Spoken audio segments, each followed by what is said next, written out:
রাতে 2 রাকাত নামাজ পড়ে একটা দোয়া পড়ে আল্লাহর কাছে চাইবেন, আল্লাহ আমার জীবন সঙ্গিনী বাছাই করতে চাই, একসাথে আমরা দুনিয়াতেও সংসার করব, তোমার জান্নাতেও একসাথে ঢুকতে চাই।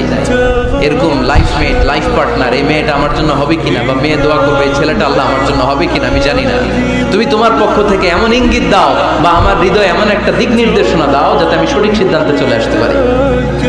এই দোয়াটা পড়ে 2 রাকাত সালাত পড়ে আপনি যদি ঘুমান, আপনাকে আরশের উপর থেকে দিক নির্দেশনা দিবে কে? ইটস নট নেসেসারি যে you have to see the dream.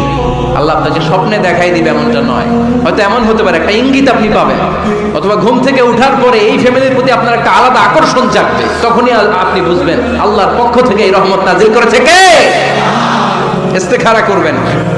সেই বুখারীর হাদিস, কানা রাসূলুল্লাহ সাল্লাল্লাহু আলাইহি ওয়াসাল্লাম ইউআল্লিমুনা আল-ইস্তিখারা ফিল উমুরি কুল্লিহা কামা ইউআল্লিমুনা সূরাতা মিনাল কুরআন। বিশ্বনবী আমাদেরকে যেভাবে কোরআনের সূরা শিখাতো ওইভাবে ইস্তেখারাও শিখায় দিয়েছে, বলেন সুবহানাল্লাহ।